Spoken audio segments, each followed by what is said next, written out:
Hi everyone, I'm Corey Augustine. I want to welcome you to the third live Q&A session. I'll be here for the next 30 minutes, something like that, taking questions about art history, about perhaps some of your works in the studio, or whatever else is on your mind. We will be taking live questions, but we've also compiled a list of questions from previous episodes, so let's dive right in. First question comes from Alex Meinhof. Alex writes, how do you respond to people who say that abstract art requires no skill? Okay, so this is kind of a classic question for modernism and especially for abstract painting, the Jackson Pollocks of the world. Actually, a quick story. I remember once when I was working at the National Gallery, I was dusting frames early in the morning, and a dad came in with his daughter on his shoulders, and they were looking at a Joan Mitchell painting. You can imagine what that might look like. And the daughter said, "Oh, Daddy, it's dirty. I want to clean it." Okay, well, dirty, it's one word for it. But language, I think, is key here. Pablo Picasso, who, by the way, never painted an abstract painting himself, was asked about Cubism and how he responded to the fact that many people didn't understand Cubism and kind of ridiculed it, a crazy avant-garde. And Picasso said, well, you know, modern art movements are very much like foreign languages. And if someone French came in the room right now and started speaking French and you didn't know the language, you wouldn't blink, you wouldn't understand anything. And for Picasso, it was really the same thing. So his opinion was that if someone had never spent time with Cubism, never studied that abstract language, semi-abstract language, that it would come as no surprise that they didn't really understand what it was about. Now, could anyone paint a Cubist painting? Could anyone paint an abstract painting? Well, in a way, of course.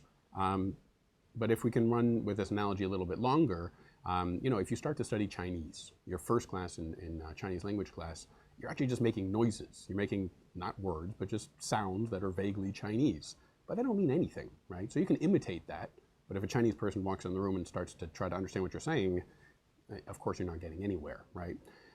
So without a background in some of these movements, it's really difficult to understand what the intentions are, what the painting is trying to do or say. And this is potentially a problem. And you know, for Alex and perhaps many viewers out there, there is something difficult about a lot of modern art, perhaps elitist, unfortunately, about some modern art, that if you come into it cold, you're having a difficult time to get a foothold and really understand what the movement's about. Whereas, you know, old master paintings, like it or not, if you go look at a Titian or a Vermeer, now you might like it, you might love it, you might not, but you understand what the criteria is of a good painting. Is it realistic? Is it not? Whereas in modernism, they threw that out the window as they did so many things.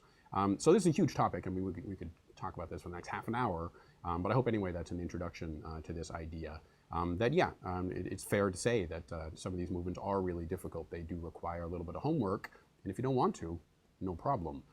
In my opinion, if you do follow through with some of that homework, you're opening some really interesting doors to an appreciation of a lot of art that, by the way, try it yourself, you can't do if you speak the language and you're sensitive to it, or you can maybe after a lot of practice. All right, first live question here comes from Rachel Birkner. Corey, you have a remarkable ability to recreate the style of the Abstract Expressionists. What drew to these artists in this time period specifically? And P.S., does Drake mind that you stole his DNA? I didn't do that, I promise. But the real question here, what drew me personally to the New York school, living in New York, is a big one. Being an American, by the way, since the so-called Abstract Expressionists were probably, fair to say, the most critically important historical avant-garde in this country. Now, you could go back to Alfred Stieglitz, and there's many other interesting modern artists before them, but that's really the one that got the ball rolling here in New York City. You know, I have a background studying jazz, and a lot of the same ideas meshed with improvisation, with a lot of, you know, the bebop players and the Jackson Pollocks of the world. So when I was in grad school, that was really where I focused. And, you know, in my own studio work, certainly wasn't an abstract expressionist style painter, but spent a lot of time thinking about them. So, yeah, thank you for the compliment, and keep going. Next question. This comes from the September live Q&A. That was our last one. At the risk of sounding like a kiss ass, this is definitely one light bulb you've turned on in terms of learning to appreciate the abstract expressionist movement. And I've been to art school. Having said that, what are some avenues one could explore in furthering a beginner's education in the art form, books, films, podcasts, etc.? Okay, great question. First of all, podcasts. I'm not aware of any, but there probably are some good ones out there. So please post down below and share this with me and everyone else watching. Films, one really good one, a documentary film made by Emile de Antonio. We'll put, maybe we'll post this down in the comments later. Painter's Painting is the name of that documentary from 1971 or 2, something like that. De Antonio was a New York School artist himself, and he interviewed a whole lot of great artists ranging from Barnett Newman and Willem de Kooning to Andy Warhol. And if you want to hear it, from the source, an artist documenting the work of other artists in their studios, etc., in my opinion, that's really as good as it gets. And books, wow, there's about 1 million of them out there. I think my favorite entry-level-ish book on the New York School is written by Irving Sandler. Sandler was a really young, aspiring art historian, probably not even an art historian yet, at the Artist Club. He knew de Kooning and Pollock and all those guys and gals. And his memoirs, or actually one chapter of his memoirs, is called A Sweeper Up After Artists, kind of a strange title. But those are his personal recollections, and he's kind of weaving great stories back and forth with the history of the movement. It's really entertaining. It's also quite interesting and elucidating. Katerina Humer, also from the September Live Q&A. Thanks so much. As we all know, practice is the key. Can you recommend something to practice on? As buying canvas all the time is quite expensive, but the specific surface is still quite important, at least to me. Again, thank you very much. Thank you. Okay, so to practice on, first of all, paper is really cheap, brown paper, etc. And certainly you can practice brushwork, etc. But Katerina is right here. The texture is different, the absorbance is different, etc. One thing you can do to make it act a little bit more like canvas is to prime paper. That seals the paper and reduces its absorption. So the paint starts to feel a little bit more like applying to canvas. Also, you can do what Picasso did and many other artists, paint on the back of a canvas. When you're done with one, unstretch it, flip it over, prime the other side, and paint it again. Or what Picasso also did early on in the Blue period, when he wasn't really selling works, is to paint directly on top of another painting. Now, for all of us Picasso lovers, it's kind of a bummer that there are all of these so-called lost or hidden Picassos, which, by the way, conservators like myself are using imaging techniques of increased specificity to really pick out some of those underpaintings, if you will. So maybe if you make a masterpiece, don't paint it out, please. But as you're just growing as a painter, I think it's completely fine to realize that your painting is kind of exercise. They're kind of platforms, they're kind of steps forward. And when you've finished one, by all means, take a picture of it, remember it. But if money's tight, I think it's completely fine to paint over that. And really, again, as I mentioned in the previous one, I think one of the most important things for a young painter is not to fall in love with anything you've done. Always risk what you've done to try to make it better. Don't rest on your laurels, in other words. And I think making yourself paint over works is a really, really good way to ensure that that's the case. And by the way, it's the cheap way, too. Emily Tarleton writes, I feel like I learned more in the first 10 minutes of this video than I did in 3 years worth of art classes in high school. Well, this is kind of a good news, bad news one. Glad to hear that in a way. Not so glad to hear that about your high school art class, but thanks for those kind words. Yvette Wiedermann writes, is it necessary to be capable of realistic drawing or painting for an abstract painter? Were mentioned artists like Newman, de Kooning, and others also great in realistic drawings and paintings? Interesting.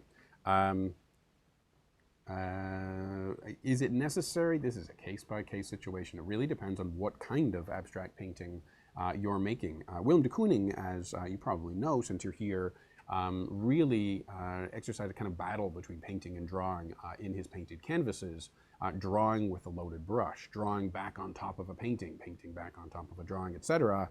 And by the way, de Kooning was one of the greatest draftsmen in terms of drawing of the 20th century. So if you're going to draw like, if you're going to paint like de Kooning, I think the answer to this question is yes, you really got to hone your draftsmanship skills. Newman is a great counterexample, though. If you look at early representational work by Newman, good luck. He destroyed it all because he didn't want you to see it. Something tells me there was a reason for that. Egos are certainly a part of it, but in Newman's graphic work later on, his zips, his prints, etc., the artist hand in terms of realistic drawing is completely irrelevant. Whereas some kind of Philistine arguments will say, well, you can't be an abstract painter unless you pay your dues first. I really don't think that's the case. It really depends on what kind of an abstract artist you want to be. Same thing with jazz, by the way. Ornette Coleman, great avant-garde innovator on the alto saxophone and other instruments, was not a great bebop player, but he just improvised a completely new relationship to the music without paying his dues, and that was very difficult for many people. In fact, when he first came to New York City in 1959, he was labeled anti-jazz. Well, now when you listen to Ornette, you're going to be tapping your foot. I'm pretty sure you're going to think it's jazz. So sometimes as movements make their way into history, we really start to understand that it's more about the idea rather than the checklist of things that gets you to that idea. Cecilia Beck asks, how did de Kooning's paintings fare over time with the mixture? Cecilia referring to some really interesting materials that de Kooning added to his paint, including some non-drying oils like safflower, cooking oil, in other words. How do they fare? Kind of a mixed bag. I think it's fair to say that de Kooning's paintings have a lot more cracks than certain other artists who are more academic or conventional in their approach to the canvas. De Kooning knew how to paint according to the academic standards for sure, but he just willingly deviated from those recipes in the interest of creative ideas.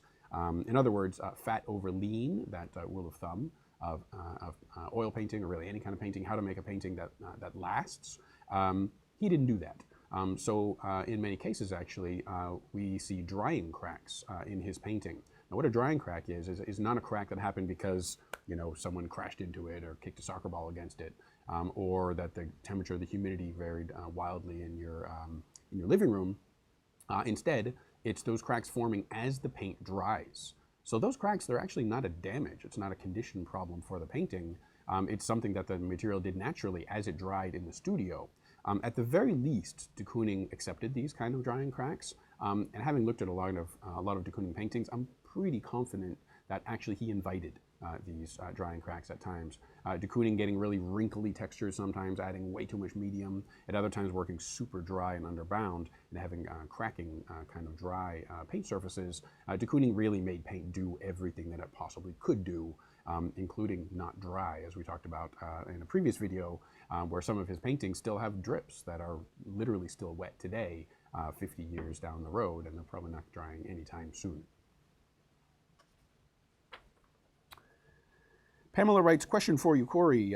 When you painted during parts 1 and 2 in de Kooning style, can you please talk about the fat over lean principle and whether de Kooning adhered to this principle? Actually, we just kind of addressed this. The answer really here is rarely. In these kind of paintings, when de Kooning did follow fat over lean, I think it was almost just by chance. It's really not something that he was worried about, and it is why some of these really interesting paint textures happen on his paintings. And let's be frank, some of his paintings do have condition problems. Some of them do have flaking paint when the paint is cracking and lifting off the surface and falling on the floor, etc. And painters of this generation, Franz Klein, also, there's a certain risk, a certain cost literally to the condition, the aging properties of your painting when you do deviate from those academic techniques. But I don't think de Kooning is really an extreme example of that. We can find other painters who are making much more unorthodox and much more fragile paint films, like Yves Klein from France, or Ed Reinhardt here from New York City.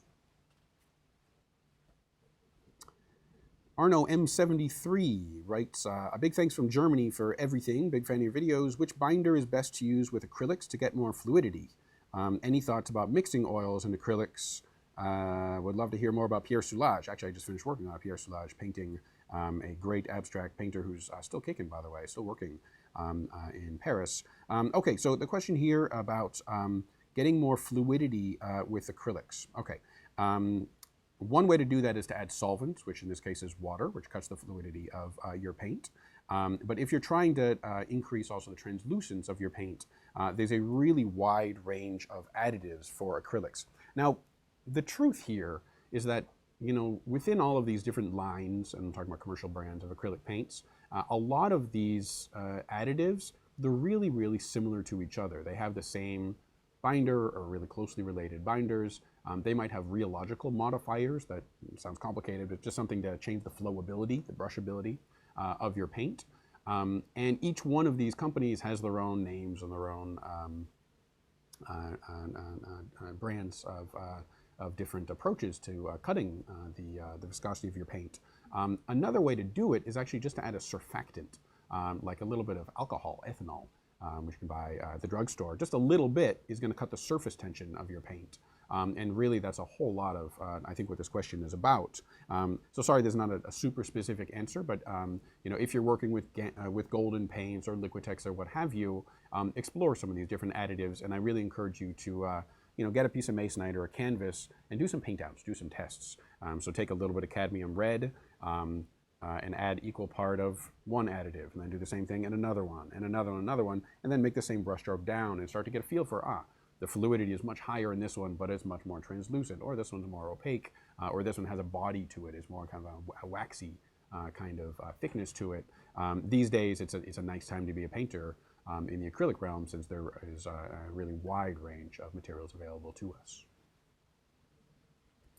Live question from Cheryl Herndon here on YouTube. Can you get similar effects of matte and glossy surfaces with H2 oils? Okay, yeah. So H2 oils, this is just a brand name, but these are the so-called water soluble or water miscible oil paints. First thing, it's a bit of a misnomer. Oils are not soluble in water. They're not really miscible either.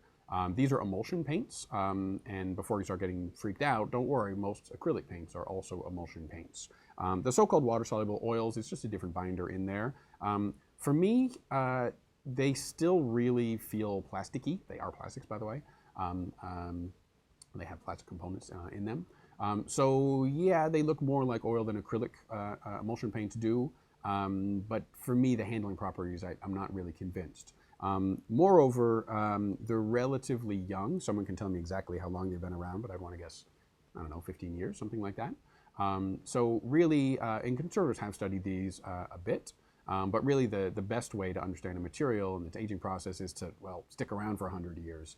By the way, a lot of the early acrylic paintings from the 60s, conservators like myself are encountering some very strange problems that some of them are having over time that we're just learning about these days, because they're ticking clock in a way, and certain things happen at certain times, and we're learning that on the fly. So matte and glossy surfaces with water-soluble oils, the medium there is quite glossy. So if you want to reduce the gloss, you want to reduce the binder content or increase the pigment to binder ratio. One way to do that is that you can do what the Impressionists did and squeeze out your oil paint onto newspaper or onto cardboard. It'll soak up some of the medium, and what you're left with is a thicker, drier paint, which will also dry with a much more matte appearance. Also, if you add more water to it, you will increase the viscosity, and as your paint is applied to an absorbent support like canvas, more of that medium is going to follow the water and get soaked into your priming or your canvas or what have you. And again, the same kind of thing. Pigment to binder ratio goes up, and you have a more matte appearance. Ana Maria Rango writes, "Thank you, love your videos. I'm teaching visual art in a bilingual school in Colombia, South America, and we watch many of your videos. Keep it up." Super cool. I just love the idea that this is a kind of language tool, as well as a cultural tool, as well as an artistic teaching device in Colombia. Sign me up. I'm ready to go to Colombia. What next? Justin Worrell writes, "Have conservators studied or reached any conclusions regarding the integrity of water-soluble oil paints?" I'm going to pass on this one, since actually we just took a live question about this.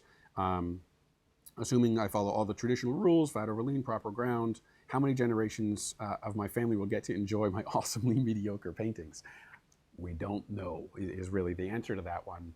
If you're really concerned about the longevity of your works, your awesomely mediocre paintings, stick with oils, or stick with egg, or stick with distemper, stick with something that's been around for hundreds of years, and we know the answer to these questions. Acrylics might be fine, water miscible oils might be fine, but I wouldn't bet the farm on it. More likely, when paintings of historic and frankly monetary value get made in these new media, conservators will get good, the market will drive this pressure and make sure that we can keep them around in a way. But specifically, what are the problems and how bad are they going to be? I think we're going to have to wait around a little bit to really be sure. From the September live Q&A, Linda Lehman writes, long question here. "For months and months, I've been bemoaning the loss of my independent study painting group, and life changes propelled me to move across the country. Listening to you speak with so much knowledge and authority about painting grounds about painting grounds and anchors me to the dimension of creativity that I was once able to express in my tiny art community. Already inspired, learning things I'd missed, looking forward to plunge into the grand universe of inner space impacting pigments. Man, you guys know how to write. I love this stuff. Thanks, Moma, and thanks, me. You're very welcome. Really nothing makes me happier in this series than when I get comments like this, that people are either beginning to explore painting for the first time or kind of reinvigorating their painting process. Actually, I got a note recently, kind of thank you note, that someone said I was like gasoline on a smoldering fire. I think that was meant as a compliment, but it took me a little while to figure it out. Jack Reddy writes in the live Q&A trailer for this session, hi Corey, many of the artists I've been interested in recently, including Basquiat and de Kooning, seem to take direct inspiration from their peers and predecessors' work and make it their own. Is there a fine line between imitation and originality? Wow, a lot of artists have been pondering these same ideas, perhaps none more so than Marcel Duchamp, who basically made an entire career out of this idea of questioning authenticity, originality concepts therein. But back to painting, yeah, many artists paint their way through the masters, or the extant available options to them. There's nothing wrong with that. In fact, I think it's a really productive way to work. As an artist, if you're trying to do something historically important, to be a serious artist, etc., if you're copying, you better understand the ramifications of that. The so-called pictures generation, largely focused here in New York City in the 1980s and 90s, Louise Lawler, Richard Prince, Jeff Koons, and other artists, really went back to Duchamp and started thinking about, well, what happens when you take a photograph of a photograph? Or if you make a painting that looks just like another painting, except this one's done by a woman. It's done in the 1990s. What's the meaning of this contextual shift here? And the answer is actually there's a lot of interesting things that happen here. The old fable about someone who liked the Quixote so much that they wrote it themselves to experience what Cervantes would have experienced in writing the original Quixote, Pedro Menard. But these kind of ideas have been around for quite some time now in the 20th century, now into the 21st. So all I'm recommending here is that if you're painting through other artists' work as a way to find your own voice, excellent, really productive way to do that. If you're copying other artists' work as your own art, hit the books and understand some of the rationale of other artists who have done this kind of a thing, and figure out where your ideas lie in there. And by the way, I'm sure this is not the last that we've heard of these kind of approaches. Special Doc, Try Your Medicine writes, why not paint like yourself? Okay, related question here. There's no reason not to paint like yourself. In fact, even if you do try to rewrite the Quixote yourself, you're not going to do it. It's going to be your own in certain ways. The experience of it will be quite subjective and quite personal. I think the flip side to this question is why paint like other artists, and we've touched on this, as a way to understand really the experience of a work, to understand the process, to understand why things look the way they do in, say, a Picasso painting. I hope some of you have tried your hand at working in a Cubist style, and suddenly you'll realize really, really quickly how Cubism progressed very methodically and very rationally from one step to another, because it's all about how the image relates between what you're looking at in a still life and on a canvas, or then perhaps you skip the still life altogether and further flatten the pictorial space of that painting. One answer here is to learn art history, to learn the history of painting by using your hands and really sharpening the relationships between what your eye tells you, where you're comfortable perhaps looking at paintings and thinking about paintings, with what your hand tells you, which maybe you haven't done so much of. And suddenly you'll have an understanding why certain de Kooning's brushstrokes look the way they do, or start the way they do, or stop with a crackle in the way they do, because of the quality of paint, because of the kind of physical gesture that was responsible for getting that paint there. So, multiple answers here. One is to learn art history. Two, to learn how to paint. And I think many of us here in this series of In the Studio works, I hope you're doing both of those hand in hand. At least that's certainly my intentions.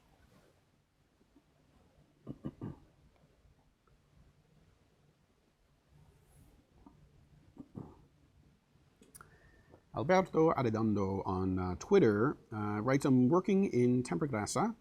First of all, Tempera Grassa is egg plus oil. This is a technique invented really in Italy, where there's a history of egg tempera painting. then as oil painting moved in from the north in the hands of Albrecht Dürer and other artists like that, artists like Raphael started to mix the two as a kind of crutch to get them towards true oil painting technique. So Alberto is working this technique on canvas, primed with gesso, lean to fat, reducing the amount of water and increasing the oil each layer until I have half oil, 2 volumes water. Thoughts on stability? Okay, so first thought on stability seems like an okay approach. I worry a little bit working with this medium Tempera Grassa on a flexible support like canvas. Oil is quite flexible, although it does get more brittle with age. Acrylics are quite flexible, and they also get brittle with age. Egg tempera is quite brittle from the get-go, and this is why when you go to the Uffizi and the great museums of the Italian old masters, you see them working on wood principally as they're painting an egg, because that medium is brittle, and on a flexible support like canvas, which waves around as you're carrying across the room, or shrinking and expanding with variations in relative humidity, etc., you're gonna run into some cracks and some flaking. Now, Tempera Grassa, because there's some oil mixed into the egg, it does make it stronger, it does make it more flexible, but I might think about, if you're really concerned about the longevity of these paints, I might consider working on wood, on panel, rather than on canvas. That being said, I think your approach here, working fat over lean, layer by layer by layer, is a very thoughtful and very strong way to encourage the stability of those works. From Instagram, Fabulous Shells writes, "Hi, I truly enjoyed the Coursera course and look forward to more in-studio videos. Question is this: I've seen videos of a few young professional artists mixing a large amount of water with their acrylic paints. They pour water onto a stretched canvas laying on the floor and mix a small amount of acrylic paint into it, making a wash or watercolor-like effect. Would a product like Golden's absorbent ground prevent underbinding when using this technique, or are their paintings doomed to flake off in the future?" So another question here about unorthodox painting techniques and the physical ramifications of them. Okay, so what happens here is that when you're working in a stain with a lot of solvent, and this is true of oil paints, magma paint, the first acrylics, or Liquitex acrylic emulsion type paints. When you're working in a stain, you have that fixed pigment to binder ratio, comes out of the tube, what have you. But when you work with a lot of extra solvent, you're encouraging some of that medium to migrate out of your paint as it dries and into the ground and or into the support. So the more absorbent the material that you're painting on, the more of that binder is actually going to make its way out of your paint. Now, what this is going to do is going to make a very matte surface. It's going to increase the opacity of your paint. Maybe these are good things for you. Helen Frankenthaler, by the way, really explored these ideas. I think we might do that in a future video. That being said, if too much of that happens, you may have drying cracks, the kind of thing that we were talking about a little bit ago in some of the works of Willem de Kooning and many other artists. So if that is the case, then yes, I'm afraid if you're working with a truly underbound paint surface, it's going to be really fragile, it may flake off, etc. Working with a ground or a size adhesive to seal that canvas is going to prevent a lot of that soaking or that seeping into the canvas the same kind of way when you knock over a glass of wine on a tablecloth. If you have kind of a plasticky tablecloth, it's a shiny one that has adhesive into it, you know that wine is just going to kind of bubble up and sit there until you clean it up. If you have an old cotton tablecloth, something like silk, something like that, wicking in, right? Same kind of idea is true of canvas. So again, the rule of thumb here, or really your focus in answering these kind of questions, is the pigment to binder ratio. If it's really high, if it's excessive, your paint is going to be quite weak, especially if you're not locking it in with a fatter layer on top, fat over lean approach to academic painting. Igor Sado, cool name, writes from the September live Q&A, currently following your course on Coursera, excellent. That's how I found out about you and your videos. I love them so much. I love Abstract Expressionism and I love MoMA, which we currently have here in Paris near my house. I'm not a painter per se, I'm a fashion designer and illustrator, and yet I find your tips very useful to my work. Super glad to hear it. You know, I really like this idea that, that some of the ideas that we explored together in the Coursera course and some of the in the studio videos go in other directions. They inspire, one of my students mentioned that he's a composer, and some of the electronic music that he's making really came out of thinking about Barnett Newman and others, which I really loved. Just went to an event the other day, and a chef stopped me and said, "Oh, I know you," and you know, some of these ideas. I wonder if something, some of the painterly effects could be explored in food, etc. Sign me up. From today's live chat, Golnaz Farazi, another cool name, writes, "Thanks for the awesome online classes. Any suggestion on how to find a qualified person to critique my artworks?" Interesting. I don't know where you live, Golnaz, but artists are everywhere. And doing studio visits with other artists is a really good way to get a critique of your own work, and also for you to present your own work. It's one thing to make a painting and to look at it. It's another thing to make a painting and present it to your girlfriend or wife or husband or what have you. It's another thing to introduce it to another artist or to a stranger or to an art critic or something like that. And suddenly you're making a sales pitch. If this sounds kind of slimy, well, potentially it is. But really the good side of this is that you're focusing on your work. You're thinking about explaining what you're trying to do, how to talk about it, how to frame your work for someone who's coming in cold so that they can really understand what you're doing.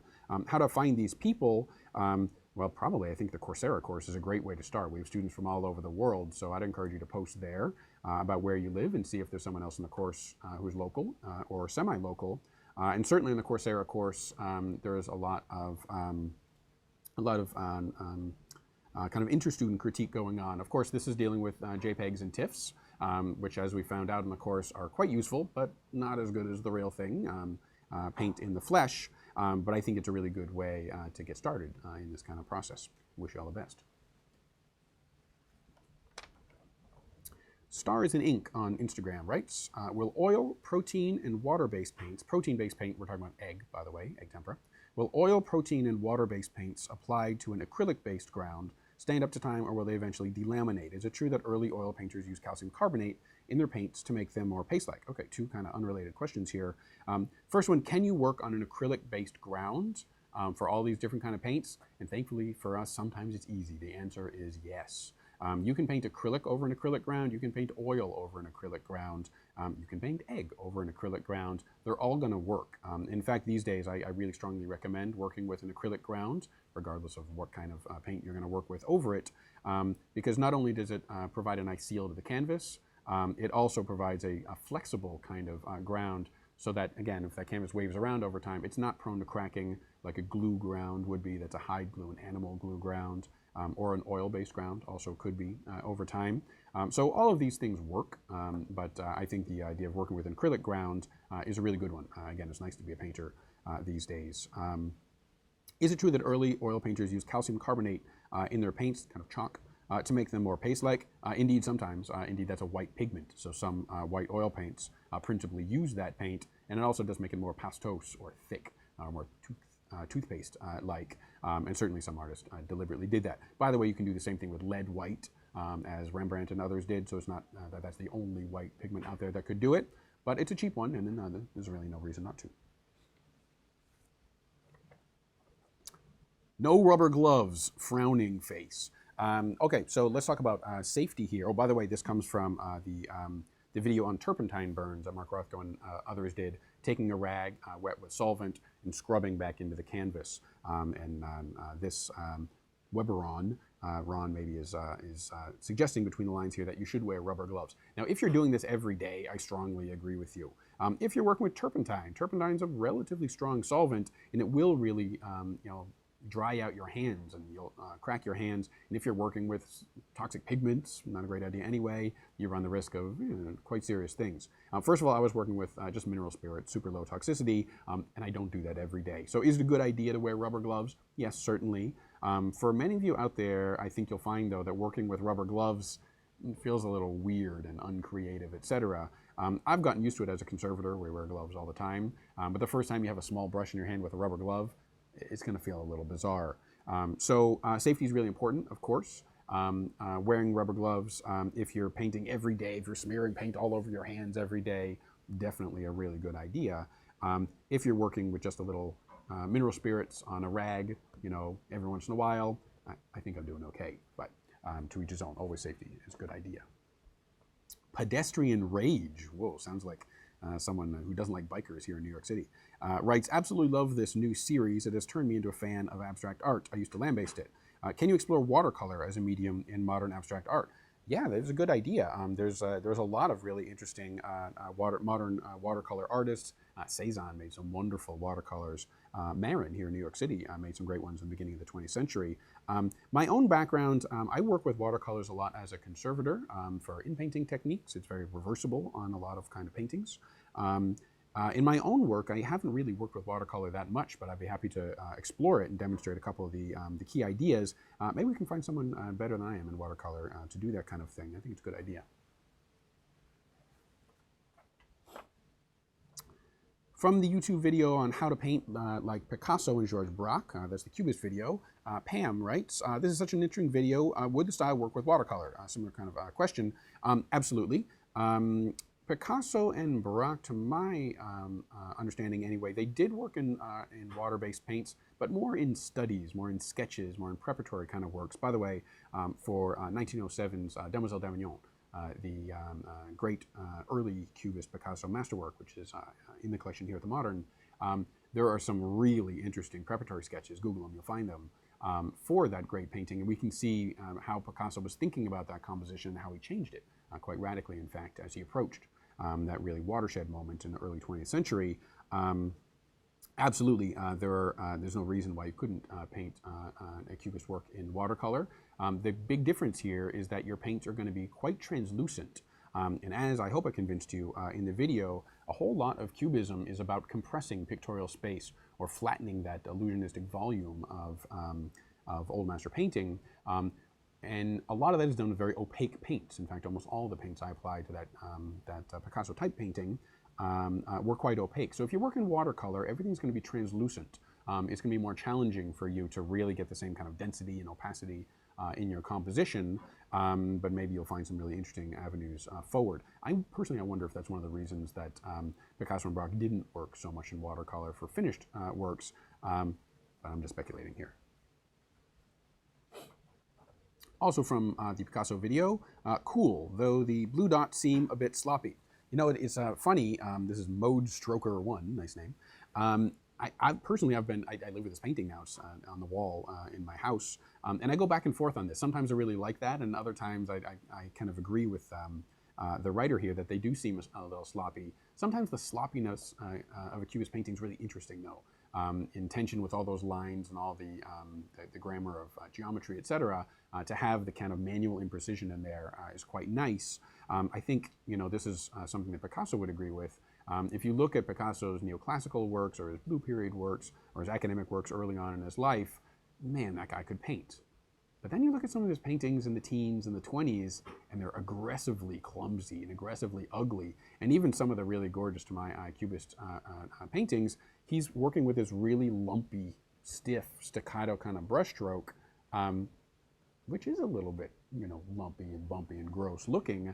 It's deliberate, in other words, and it's further announcing the kind of lumpiness, the flatness, the two-dimensionality of the painting. Okay, it's three-dimensional, they're lumps, but really reducing that illusionism behind the picture plane. Long way to say, it's crossed my mind to clean them up a couple times, but I'm not quite sure. Again, oil painting is quite forgiving, so you know, if I did decide sometime that I agree with the writer here, simply working with a small brush, a little bit of, I believe, white background there, an opaque white, like a titanium white or something like that, can just kind of clean up the edges of them to refine them into more, you know, clean polka dots. Certainly something that could be done anytime. Question from Madeline today here on the live chat. Do you have any information on the preservation and maintenance of wax encaustic paintings? Are encaustic paintings able to be preserved for many years, or will they crack and melt over time? Okay, so encaustic, I don't think we talked about this much in the course. The most famous 20th century artist who is sometimes said to work in encaustic is Jasper Johns, working here in New York City. Johns actually did not work in encaustic. He mixed oil into wax, which is really not encaustic, painting. Encaustic is just pigment in wax. The Egyptians painted in encaustic an incredibly long time ago. Encaustic is a stable medium if handled correctly. It does require a non-flexible support, like a wall or a piece of wood, a panel, something like that. and in that kind of situation, they shouldn't crack over time. However, will they melt over time? You better believe it if it gets really warm. They certainly will liquefy a little bit on the surface and get shiny, or if it got really hot, it could be dripping down as well. It is wax. There are different kinds of wax: beeswax, microcrystalline wax, which tends to be a little softer, lower melting point, and more prone to melting. But yeah, certainly if you're working on a Jasper Johns, or if you have a Jasper Johns or a Bryce Marden with wax in your apartment, first of all, lucky you. But yeah, be careful about the temperature in the summertime, please. Robert Baker III writes, why do artists stretch their own canvas? Is there something less valuable about a painting on a factory stretch canvas? When purchasing a pre-stretch canvas, what should you look for? Sorry about the three-part question, not at all. Why do artists stretch their own canvas? A few different reasons. One possible reason, my own reason, is that I don't like to buy something ready-made at the store and then put something on it. It feels rather decorative and feels rather impersonal to me. Totally subjective, personal answer here. I like building something myself and starting to get a relationship with that object from the get-go. Now you can say, oh, but you know, if you really feel that way, you should cut the tree down and saw the stretcher bars, etc. By the way, some artists do that. I don't go that far. So that's one possible reason. Another one is that for me personally, I want to know what is on there. I want to trust those materials. And whereas you might think, well, what's the big deal?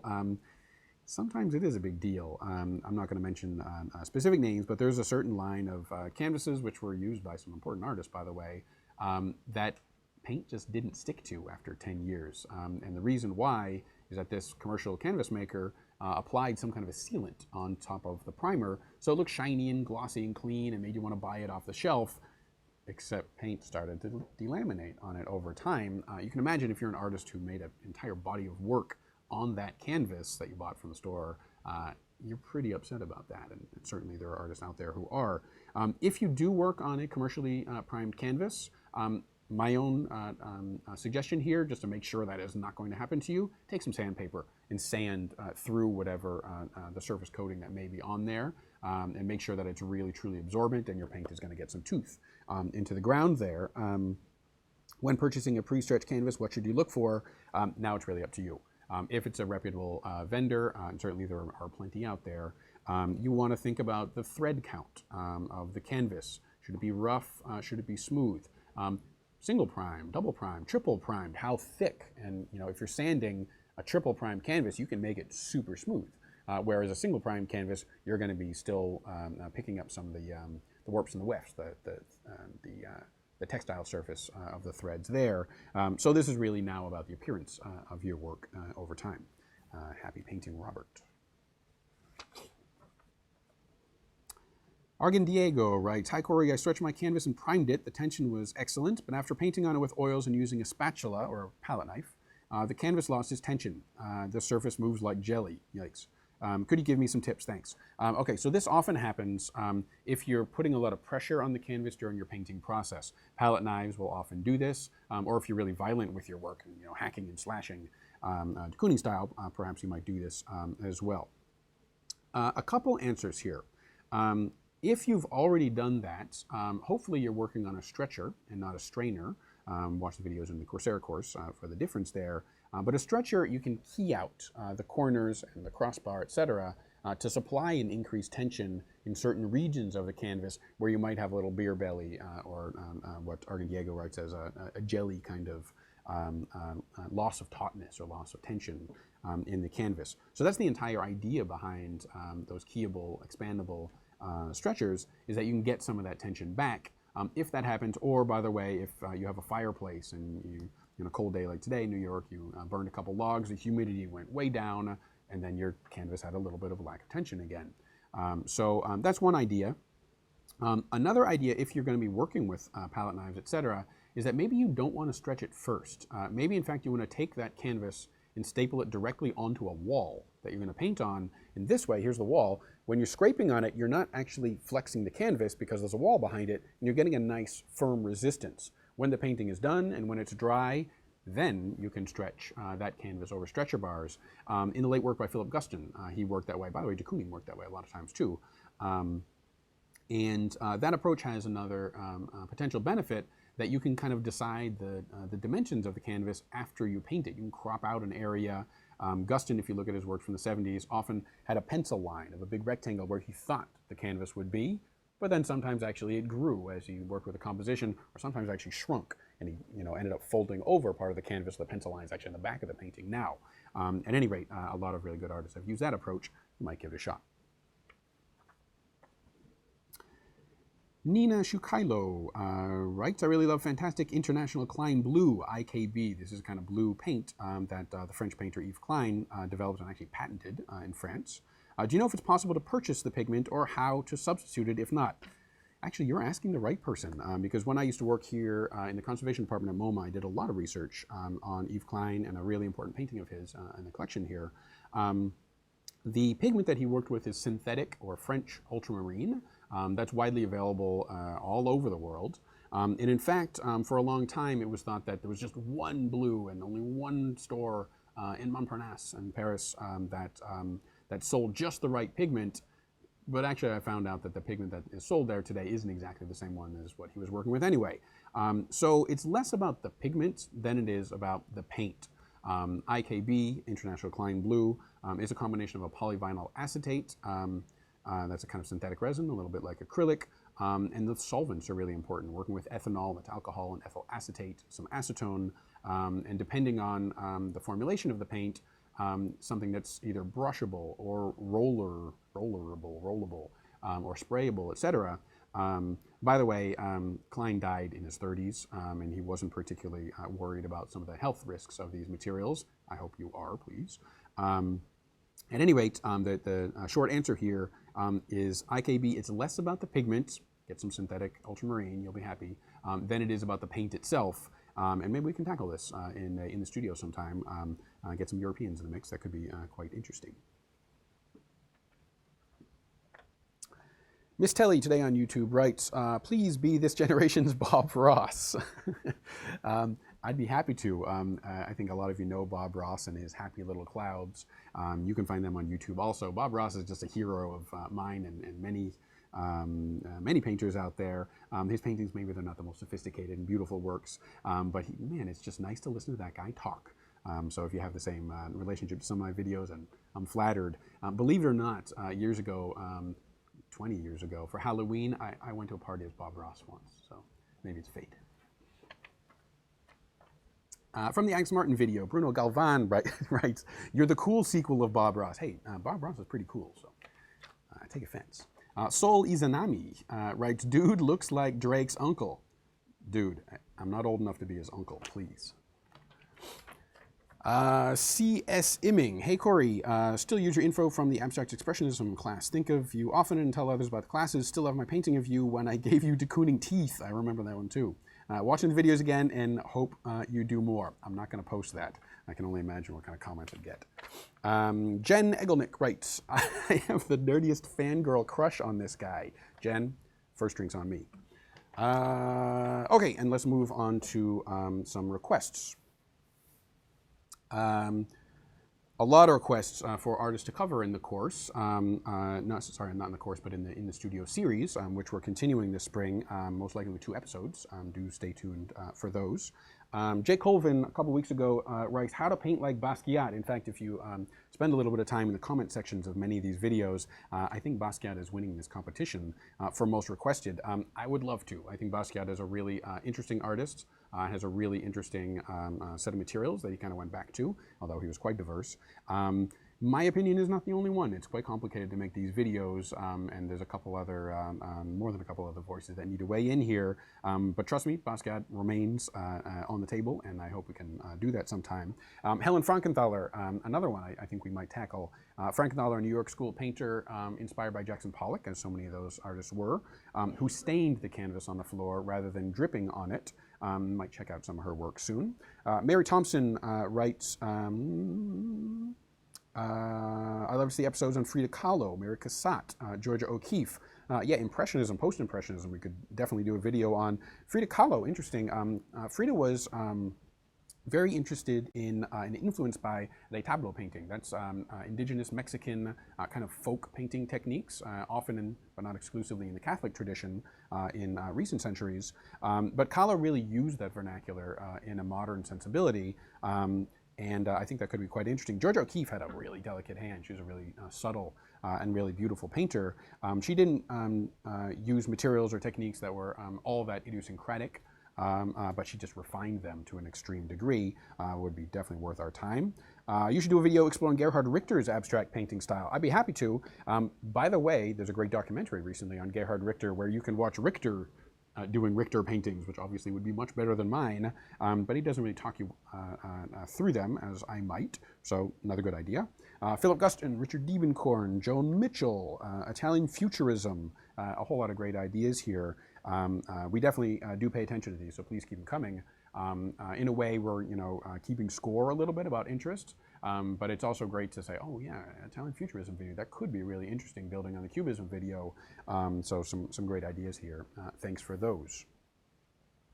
A couple more live requests. Jasper Johns, Van Gogh, Richter, Richard Pousset Dart, who was a French painter living here in New York City in the 1950s. These are all good ideas from today's live stream. And by the way, super cool, among other places, people in the audience today from here in New York City, but from Germany, Algeria, India, Bahrain, Colombia, Bulgaria, Brazil. Internet's pretty cool. I don't think you need me to tell you that. At any rate, I want to thank everyone for great questions and comments today. Do want to let you know that we'll have a couple of these episodes coming up, another Q&A probably coming up this spring or early summer. Also, for those of you who are New York-based or Jersey-based or what have you, I want to let you know that I'm teaching a painting studio class here at the museum, which starts in just a few weeks. There are a couple slots open for that. We're going to be tackling pop art, Andy Warhol, Lichtenstein, artists like that. The class is pretty cool. We spend a lot of time up in the galleries here at MoMA when the museum is closed. So I hope you'll learn a lot from me, but you'll definitely get your money's worth just seeing paintings in the flesh with me without any of the distractions around you, etc. So you can find out more about that on moma.org. Please check it out. If we didn't get to your questions in the video today, we'll try to answer them in text in the comment section afterwards, and of course in our next Q&A. Stay tuned for that. Yeah, keep sending questions. Subscribe down below so you don't miss our next release. And thanks again for watching in the studio. Look forward to seeing you next time.